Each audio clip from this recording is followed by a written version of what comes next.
सभापति महोदय, योजनाएं हाथ में ली गई हैं जिनके द्वारा लोगों को काम मिल रहा है और सस्ते गल्ले की दुकानें खोली गई हैं। जहां आवश्यक है वहां मुफ्त खाना भी दिया जा रहा है।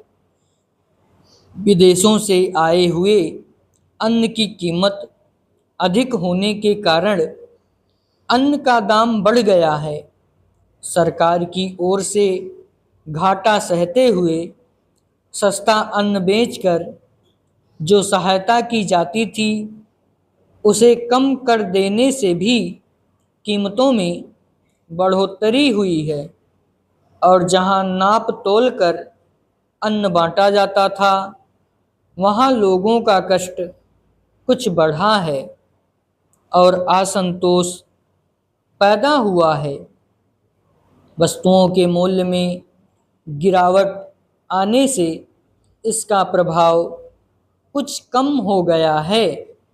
अन्न संबंधी सहायता कम कर दिए जाने के कारण कई राज्यों की सरकारों ने अन्न आयात कम करने की अपनी आवश्यकता का वास्तविकता की दृष्टि से अपेक्षाकृत अधिक ठीक अनुमान लगाया है और इससे जो अन्न की मांग राज्यों से आया करती थी वह कुछ कम हो गई है और फलतः उसका आयात कम हो जाएगा। यह आज की स्थिति में और आगे के लिए भी अवश्य ही लाभदायक है। जो राशि अन्न संबंधी सहायता न देने से बची है वह छोटी मोटी आवश्यक योजनाओं में लगा दी जाएगी जिनसे आगे अन्न की उत्पत्ति बढ़ेगी और इस तरह हमें अपनी खाद्य समस्या हल करने में सहायता मिलेगी।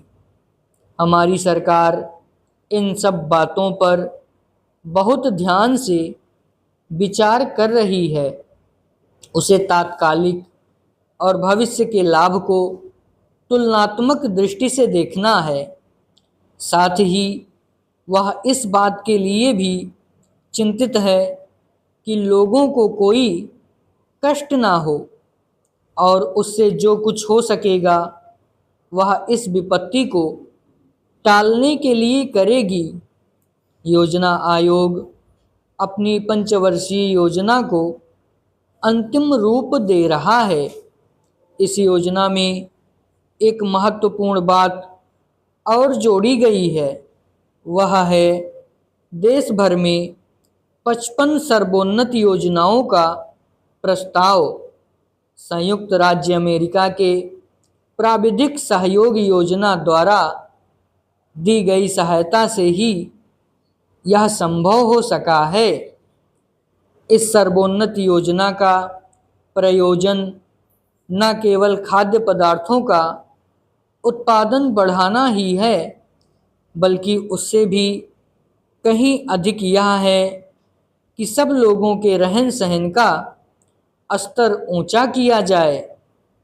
आशा की जाती है कि यह योजना उन्नति करेगी और भारत का एक बड़ा भूभाग इसके अंतर्गत आ जाएगा, परंतु यह तभी हो सकता है जब इसे जनता का पूरा सहयोग मिले।